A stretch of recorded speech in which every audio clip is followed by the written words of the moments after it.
Selamat pagi, siang, sore, ataupun malam bagi semua penonton yang menonton video ini. Perkenalkan kami dari Dewan Kaderisasi ingin mensosialisasikan dokumen kami yang telah kami rancang untuk dokumen kaderisasi selama 1 tahun ke depan. Perkenalkan saya Adit, 1501788. Ya, perkenalkan nama saya Avan 150 17051. Halo, perkenalkan aku Yola 150 17020. Saya Geoffrey 150 17054.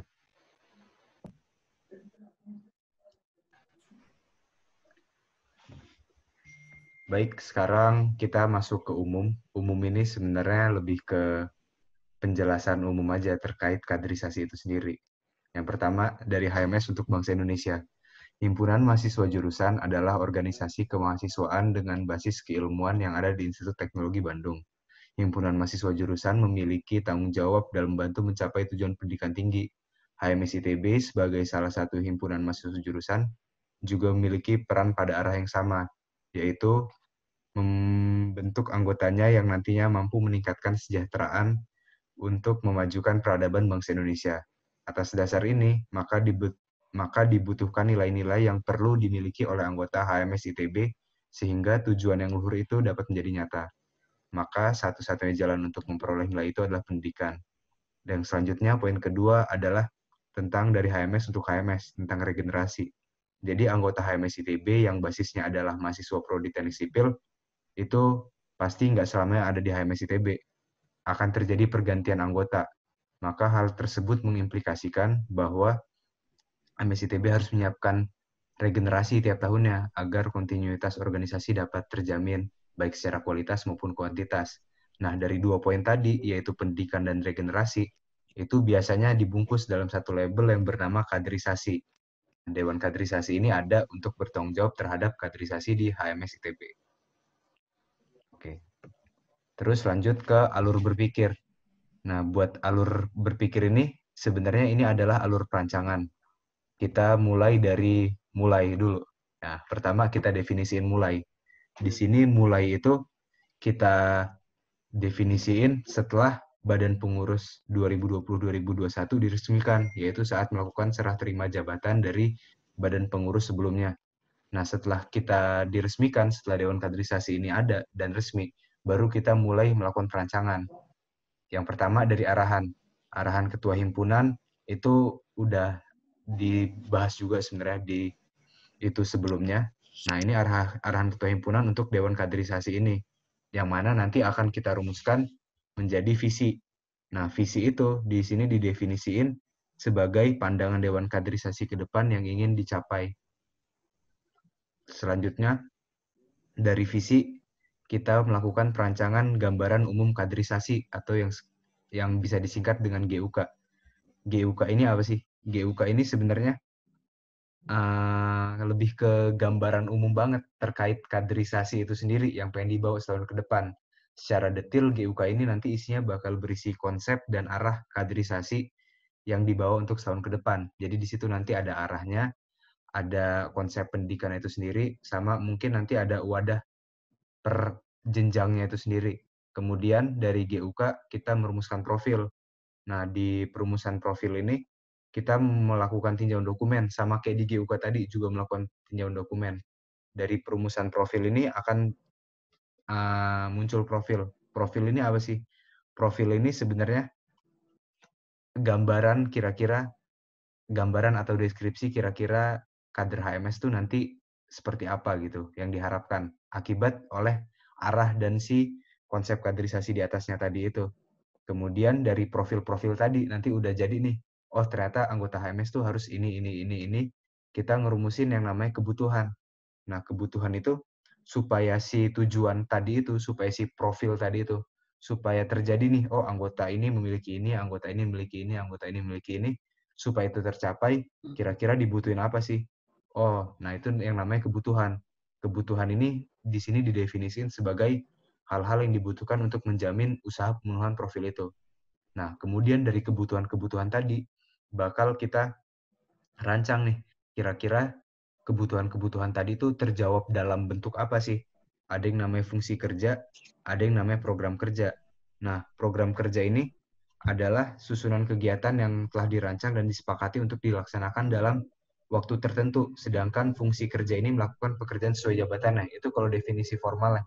Tapi di sini buat fungsi dan program kerja sendiri, itu bakal ke arah kayak fungsi kerja tuh dia lebih dependent terhadap si pihak lainnya itu sendiri. Jadi, dan udah dia dependent dan biasanya nggak ada timeline-nya kalau fungsi kerja secara umum. Dan di sini kalau program kerja tuh dia sebuah program yang udah kita state aja dia bakal dilakuin kapan dan di mana gitu. Udah jelas. Dan itu nanti harapannya dari fungsi dan program itu bakal mencakup si kebutuhan-kebutuhan supaya profilnya itu terjawab dan gambaran kaderisasinya tadi juga terjawab.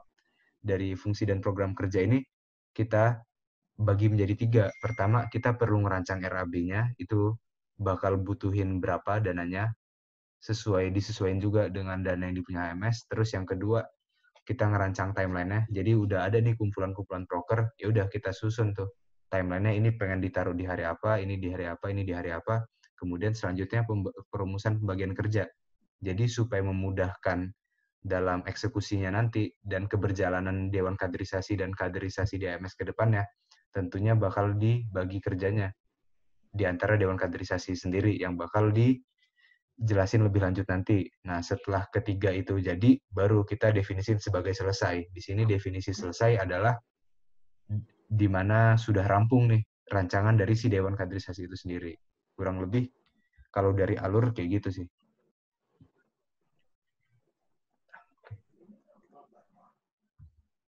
Selanjutnya langsung masuk ke arahan ketua himpunan. Nah, di sini arahan ketua himpunan ada 3 buat Dewan Kaderisasi. Yang pertama, merancang grand design kaderisasi yang terintegrasi satu sama lain dalam setiap departemen. Yang kedua, mengoptimalkan fungsi wadah pengembangan diri anggota dalam usaha penanaman nilai. Dan yang ketiga, melakukan penilaian terhadap kondisi perkembangan anggota dan melakukan penindaklanjutan.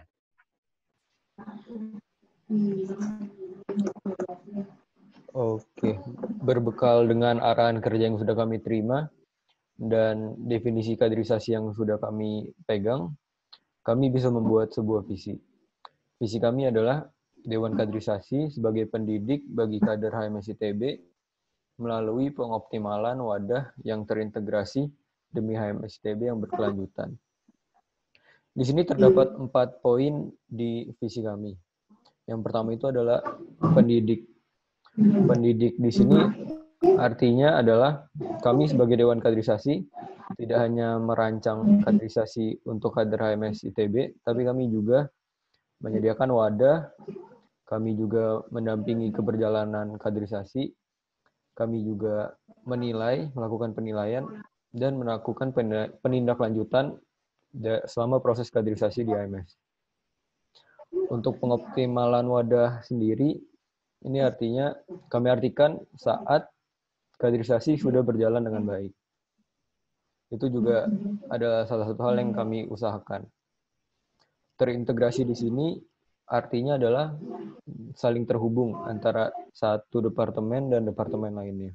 Ini sesuai juga dengan apa yang Ketua Himpunan bawakan mengenai sistem thinking. Dan di sini juga ada poin demi HMS ITB yang berkelanjutan. Di sini adalah artinya kami mencoba membawa kaderisasi agar HMS terus berlanjut ke depannya. Di sini juga berarti poin regenerasi keluar. Kurang lebih itu adalah beberapa hal yang ingin kami coba tuju di 1 tahun ke depan. Sekarang lanjut ke jenjang Nah, untuk GUK sendiri, gambaran kaderisasi, kami meninjau satu dokumen, yaitu dokumen jenjang kaderisasi, di mana di sini ada 4 poin penting yang dibahas, yaitu tentang komponen organisasi HMS, tinjauan pendidikan, dan jenjang organisasi HMS, serta jenjang kaderisasi HMS itu sendiri. Untuk lebih jelasnya mengenai poin-poin yang kami ambil dan kami turunkan nanti ke gambaran umum kaderisasi serta profil, mungkin bisa sambil dibuka juga di dokumen yang udah di-share. Habis ini lanjut.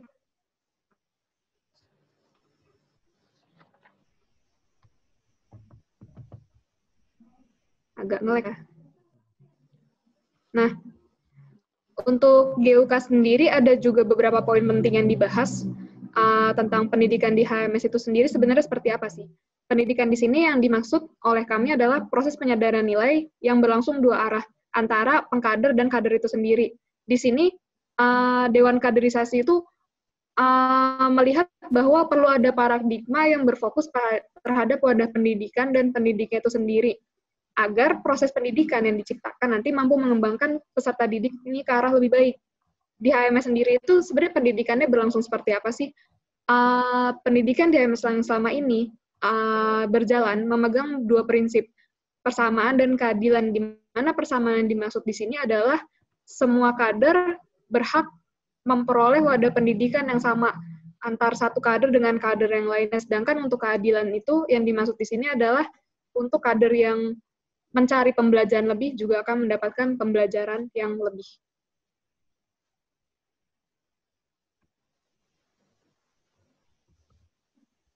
Lanjut untuk sebenarnya bagaimana sih pemosisian Dewan Kaderisasi ini dalam kaderisasi di HMS?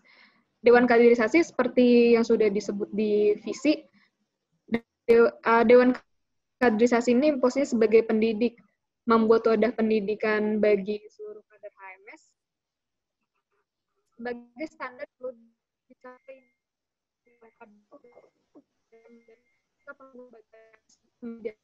bersama. Nah, Dewan Kaderisasi ini melihat sebagai katalisator, di mana katalisator adalah kami di sini melihat peran kami untuk menjadi pembuka gerbang bagi seluruh proses pendidikan di HMS serta mempercepat proses pendidikan itu sendiri. Nah, untuk itu kami di sini hadir untuk mendampingi, menilai dan melakukan tindak lanjut atas segala proses kaderisasi di HMS. Lanjut. Nah, kaderisasi yang ingin dibawa di sini tujuan utamanya adalah untuk regenerasi, di mana Dewan Kaderisasi ingin mempersiapkan kader-kader HMS yang dapat melanjutkan keberjalanan organisasi HMS itu sendiri. Lebih jauh lagi, mahasiswa ini perlu disadarkan tentang perannya di masa depan nanti untuk menjawab tantangan masa kini dan masa depan untuk dapat memajukan peradaban bangsa. Nah, untuk wadahnya sendiri, Dewan Kaderisasi itu menetapkan wadahnya ini akan berjenjang berbasis angkatan yang nanti akan kita lebih lanjut KBA, di mana wadah kami sebenarnya dalam jenjang-jenjang itu memastikan bahwa kebutuhan tiap kelompok individu itu dapat dijamin sebelum masuk ke jenjang selanjutnya. Nah, di sini seperti yang mungkin teman-teman juga udah pernah dengar tentang berbasis angkatan ini, angkatannya masing-masing punya perannya. Nah, di sini angkatan 2016 itu sebagai value keeper dan 2017 sebagai decision maker. Nanti akan lebih lanjutnya, Dewan Kaderisasi itu hanya menetapkan posisi dan peran untuk angkatan 2016 dan 2017, namun tidak menetapkan profil untuk kedua angkatan tersebut. Sedangkan untuk angkatan 2018 sebagai eksekutor dan angkatan 2019 sebagai pembelajar, nanti akan diturunkan menjadi profil.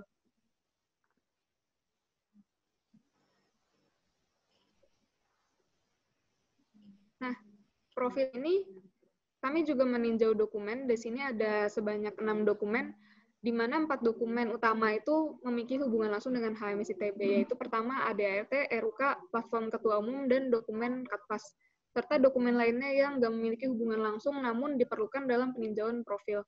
Lebih lengkapnya bisa dibuka di dokumen mengenai poin-poin yang diambil di dokumen masing-masing.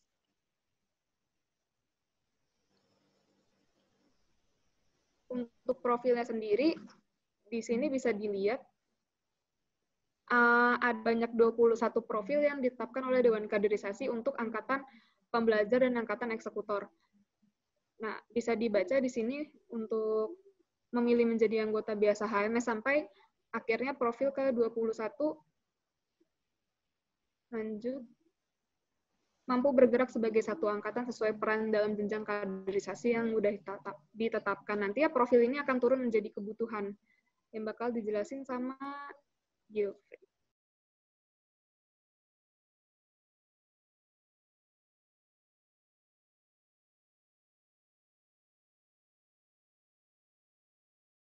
Oke, setelah kami menentukan profil, kami merasa dibutuhkan beberapa hal untuk menunjang ketercapaian profil tersebut. Umumnya itu ada 3 hal yang dibutuhkan. Yang pertama adalah wadah inisiasi terhadap profil itu tersendiri. Inisiasi di sini itu termasuk ke pemahaman, di mana kami memberi pemahaman secara kognitif dan juga kami memberikan pengenalan terhadap profil tersebut. Tahap selanjutnya adalah wadah implementasi, dan yang terakhir adalah evaluasi dan kontrol terhadap ketercapaian profil itu tersendiri. Tapi 3 hal ini bentuknya secara umum. Sedangkan ada beberapa profil yang tidak memakai 3 tahapan ini. Ada juga beberapa profil yang cukup diberikan wadah saja, tidak perlu diberikan 3 tahapan ini. Juga ada beberapa profil yang tidak membutuhkan wadah implementasi secara khusus. Hal ini bisa disebabkan karena yang pertama, profil itu sendiri sifatnya lebih ke arah seperti memahami atau mengenal begitu. Dan yang kedua, kemungkinan kedua adalah profil ini sendiri akan diimplementasikan selama mereka menjadi anggota HMS ITB. Jadi tidak diperlukan sebuah wadah implementasi khusus untuk membantu ketercapaian profil itu. Setelah dirumuskan kebutuhan, maka akan muncul kebutuhan-kebutuhan. Ini ada beberapa contoh kebutuhannya. Ada 29 kebutuhan terkait kebutuhan ini menjawab profil apa, sudah tercantum di dokumen kami. Bisa dicek lebih lanjut.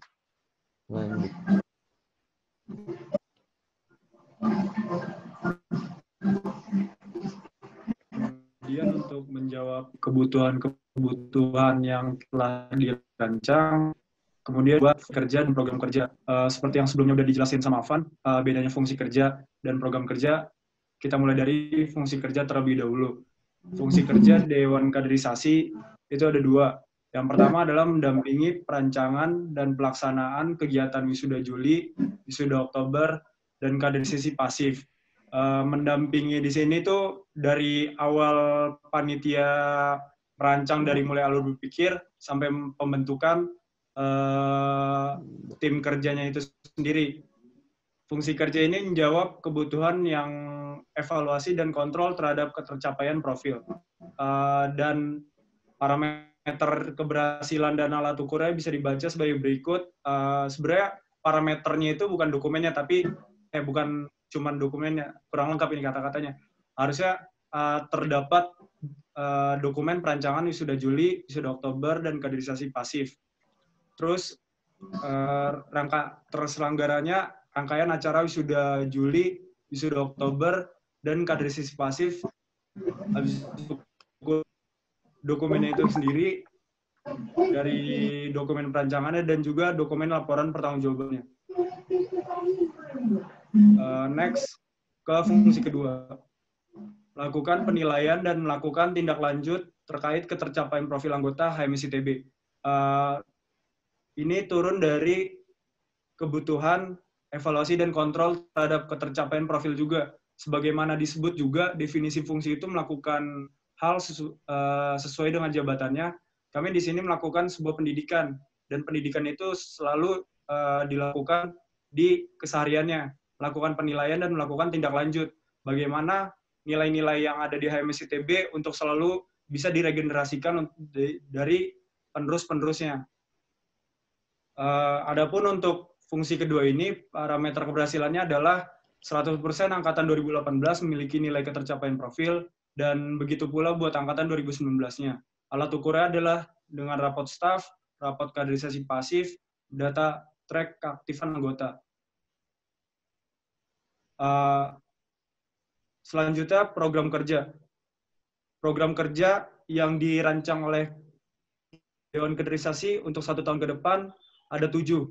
Yang pertama adalah sekolah eksekutor. Sekolah eksekutor ini dibuat untuk mempersiapkan calon eksekutor untuk nantinya bisa menjadi eksekutor di departemen masing-masing ataupun di BPA maupun senator. Sekolah eksekutor juga menjawab beberapa kebutuhan yang telah dirumuskan sebelumnya. Untuk lebih lengkapnya bisa dibaca di dokumen. Dan sebenarnya kegiatan ini deskripsinya itu lebih kepada bagaimana nantinya eksekutor ini dibagi menjadi tiap bidangnya. Setelah staffing, mereka calon eksekutor akan dibagi menjadi per bidang dan tiap bidangnya akan dipegang oleh masing-masing satu dari Dewan Kaderisasi.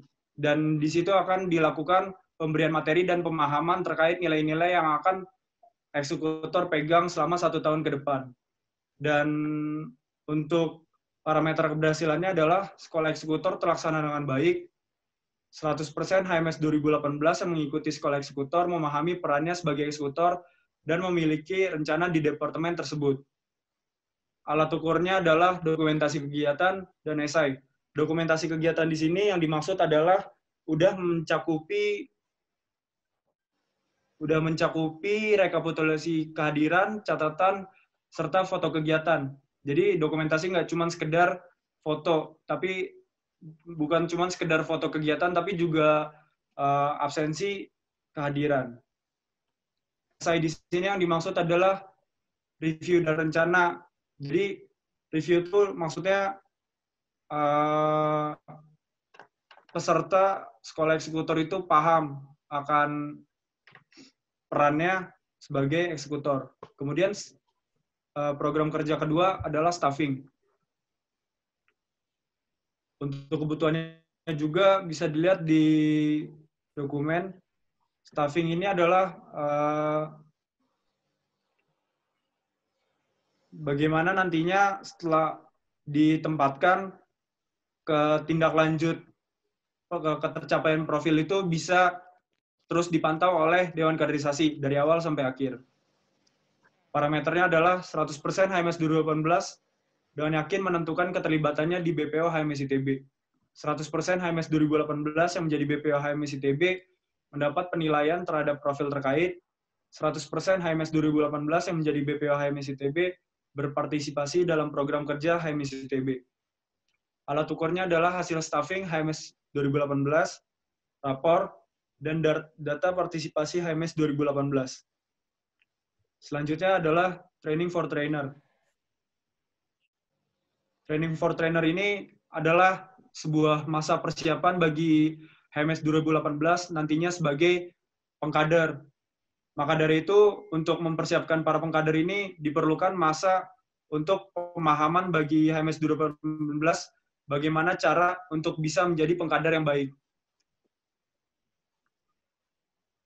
Untuk parameternya sendiri, TFT terlaksana dengan baik, 100% HMS 2018 yang mengikuti rangkaian acara TFT memahami perannya sebagai pengkader, dan alat ukurnya dokumentasi kegiatan TFT dan esai. Untuk penjelasan dokumentasi itu apa, esai itu apa, sama seperti sebelumnya. Selanjutnya, program kerja keempat adalah kaderisasi pasif. Kaderisasi pasif itu, ya seperti yang udah kita ketahui, adalah proses di mana penerimaan mahasiswa teknik sipil nantinya calon HMS 2019 untuk bisa menjadi HMS 2019. Diselenggarakan oleh HMS 2018. Untuk pelaksanaannya dimulai dari perancangan dan eksekusi. Perancangan dilakukan dengan mekanisme forum kaderisasi. Dan untuk eksekusinya akan diberikan kewenangan oleh panitia kaderisasi dan dilakukan pendampingan oleh HMS 2017 serta HMS 2016 sebagai keeper. Untuk parameternya 100% HMS 2018 menjadi pengkader, 100% anggota muda lulus pembinaan, 100% anggota muda memilih menjadi anggota biasa HMS 2019 secara sukarela. Alat ukurnya hasil staffing HMS 2018 dan rapor kaderisasi pasif. Yang kelima, organizational workshop. Organizational workshop ini ditujukan untuk HMS 2019 yang telah lulus pembinaan untuk dilakukan proses Ikan selanjutnya yaitu pembekalan ilmu keorganisasian yang akan mereka dapatkan di sini. Parameternya adalah organizational workshop terlaksana dengan baik, 100% HMS 2019 yang hadir pada organizational workshop, memahami kemampuan sebagai pembelajar dan soft skill berupa time management dan fokus management. Jadi organizational workshop ini bukan cuma untuk pembekalan mereka bagaimana keilmuan organisasian akan diterapkan di HMS ITB, tapi juga disisipkan pelatihan soft skill, materi pemahaman tentang time management dan fokus management. Alat ukurnya sama seperti sebelumnya, dokumentasi kegiatan dan esai. Selanjutnya adalah magang. Magang adalah bagaimana nantinya HMS 2019 bisa HMS 2019 mempelajari lagi bisa bagaimana cara berorganisasi di HMS ITB dengan bisa masuk ke departemen yang ada di HMS ITB. Untuk teknisnya masih tentatif. Untuk parameternya 100% HMS 2019 yang mengikuti magang berpartisipasi dalam program kerja HMS ITB. 100% HMS 2019 yang mengikuti magang memperoleh pembelajaran mengenai keorganisasian dan perannya di HMS ITB. Alat ukurnya adalah rapor dan esai. Dan yang terakhir adalah decision maker training. Kegiatan program kerja ini adalah tahap di mana mempersiapkan HMS 2018 untuk bisa menjadi decision maker nantinya untuk melanjutkan tonggak kepengurusan HMS ITB. Di mana HMS 2018 diharapkan nantinya bisa mempunyai skill untuk mengambil keputusan dan membuat kebijakan. Decision making training akan dilakukan dalam 2 hari. Dan teknisnya adalah bagaimana nantinya di decision maker training ini nantinya HMS 2018 akan mendapatkan pemaparan materi terkait pengambilan keputusan dan pembuatan kebijakan. Dan selanjutnya HMS 2018 akan melakukan post to post, dan di setiap pos itu akan diisi oleh satu departemen atau lebih untuk nantinya diberikan kasus-kasus mengenai pengambilan keputusan dan pengambilan pembuatan kebijakan. Dan dari situ HMS 2018 yang sebelumnya udah dipaparkan pemahaman tentang pengambilan keputusan dan pembuatan kebijakan, di situ akan lebih tahu studi kasusnya seperti apa. Untuk parameternya, DMT terlaksana dengan baik, 100% HMS 2018 yang mengikuti kegiatan DMT memahami perannya sebagai decision maker. Alat ukurnya sama seperti sebelumnya, dokumentasi kegiatan DMT dan esai. Selanjutnya, untuk keberjalanan dinamis terkait COVID akan dijelaskan oleh Afan. Oke, jadi seperti yang udah kita semua tahu, beberapa hari ke belakang ini memang ada kondisi-kondisi yang di luar keinginan kita semua lah. Dan termasuk kita juga dalam perancangan. Perancangan yang kita lakukan ini pada memang sebelum rangkaian virus corona ini terjadi gitu. Sehingga yang tadi deskripsinya tadi itu, program-program kerja tadi itu, sangat mungkin di kemudian hari dia bisa berubah. Contohnya, yang mungkin itu ada 2 kemungkinan. Yang pertama, bentuknya diubah. Yang kedua, digabung antara program yang satu dengan program yang lain.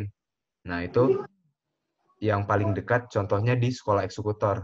Sekolah eksekutor sendiri itu seharusnya dilaksanakan setelah staffing. Yang mana staffing itu harusnya dilaksanakan dekat-dekat ini, di bulan April. Tapi karena kondisinya sekarang seperti ini, sepertinya itu tidak mungkin dilakukan. Sehingga sangat mungkin itu nanti akan diubah metodenya. Yang mana itu masih akan menyesuaikan bagaimana situasi yang kurang lebih gitu sih kalau dari gue. Mungkin dari yang lain kira-kira ada yang mau menambahin juga boleh. Udah cukup sih gue. Oke. Kita lanjut ke bagian selanjutnya, yaitu adalah perumusan pembagian kerja. setelah program kerja dan fungsi kerja sudah ditentukan, maka kami merasa diperlukan pembagian kerja agar keperjalanannya ke depannya atau eksekusi dari program dan fungsi ini bisa berjalan dengan optimal. Di sini ada 2 pembagian kerja. Yang pertama itu berdasarkan program kerja yang akan menjadi pembagian tanggung jawab. Yang kedua adalah berdasarkan fungsi kerja yang nanti akan menjadi pembagian fokus. Untuk lebih detailnya, pembagian kerjanya adalah sebagai berikut. Pada tahap perancangan, kami merasa dibutuhkan seorang koordinator.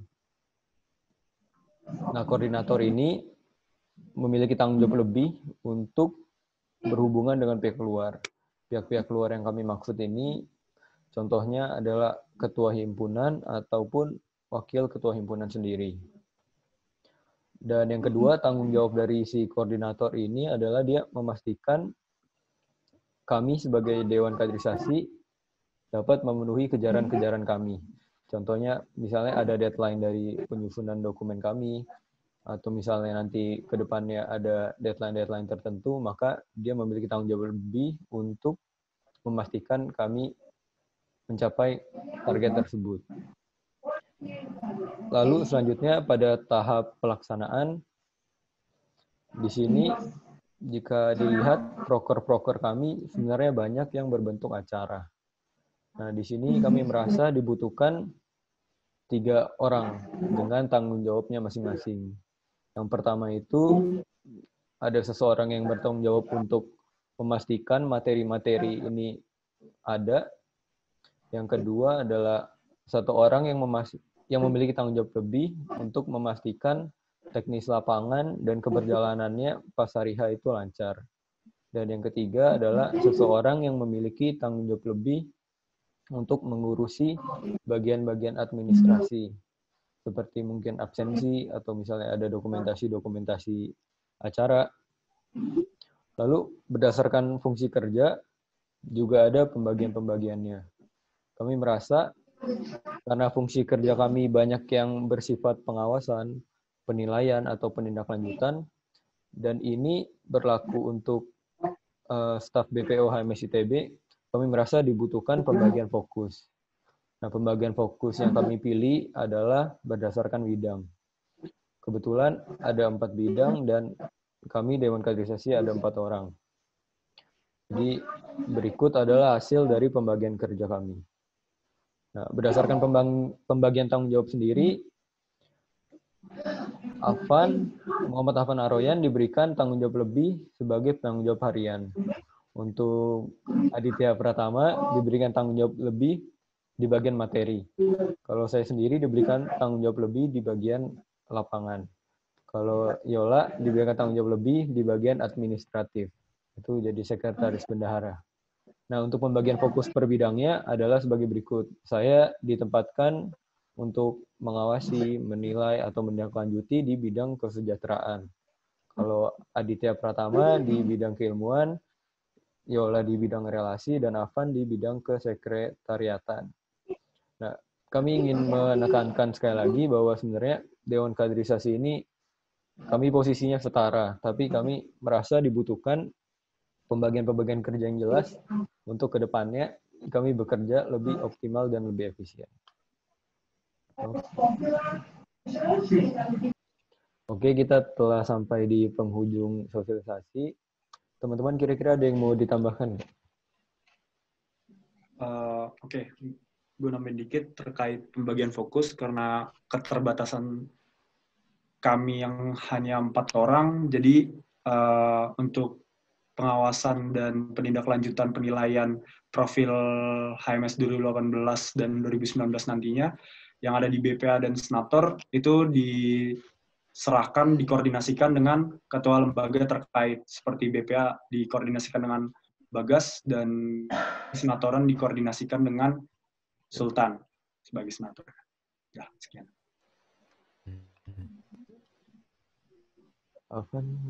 Tambahin juga ya. Kalau terkait yang BSO mungkin belum dibahas. Jadi di BSO di sini itu bakal ada staffnya memang. Dan staff di BSO itu itu buat aktualisasi diri, bukan buat pemenuhan profil. Makanya akhirnya kita tidak melakukan penilaian di situ. Tapi tentunya jika kita dibutuhkan untuk mendampingi mereka, ya kita bakal mendampingi.